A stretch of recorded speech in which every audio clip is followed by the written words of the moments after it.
আমি একজন যুবক, আমরা অনেক সময় মজার ছলে বা বিয়ের উদ্দেশ্যে না, বিশেষ উদ্দেশ্য ছাড়া ফেসবুক বা মেসেঞ্জারে 3বার কবুল বলি। তাতে কি আল্লাহর দরবারে বিয়ে কবুল হয়ে যাবে? এতে কি কোনো গুনাহ আছে?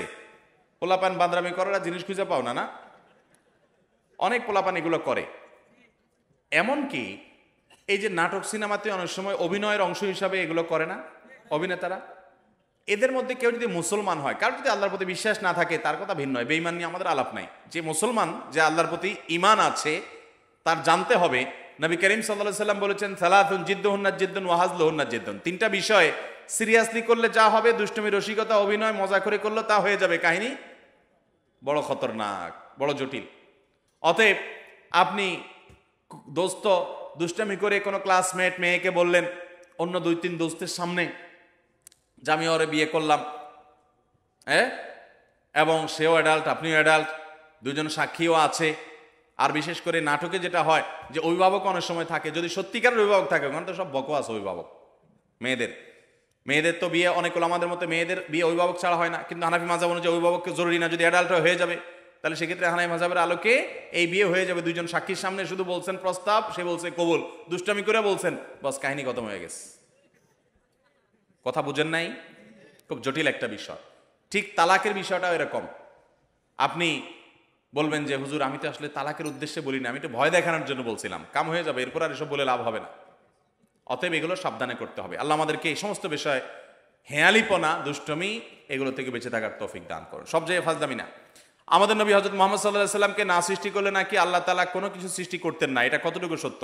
এরকম একটা হাদিস আছে, কিন্তু সেই হাদিসকে মুহাদ্দিসগণ, হাদিস বিশারদ, বিশ্লেষকগণ এই হাদিসকে জাল হাদিস হিসাবে চিহ্নিত করেছেন। এটি সনদ বিশুদ্ধতার সূত্রে বর্ণিত নয়।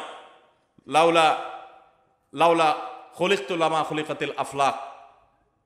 নবী সাল্লাল্লাহু আলাইহি সাল্লাম যদি সৃষ্টি না হতেন, আসমান জমিন সৃষ্টি হতো না। ভাইরা আমার, নবী সাল্লাল্লাহু আলাইহি সাল্লামের মর্যাদা বলার জন্য মিথ্যা হাদিস বলার কোনো দরকার নাই। আল্লাহ তাআলা তার নবী সাল্লাল্লাহু আলাইহি সাল্লামকে, তার হাবিবকে এমনি মর্যাদা দিয়েছেন, তার জন্য ভুয়া হাদিস বানানোর কোনো দরকার।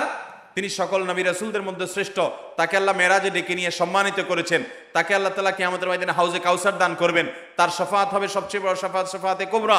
তাকে আল্লাহ তাআলা কত মর্যাদা দিয়েছেন।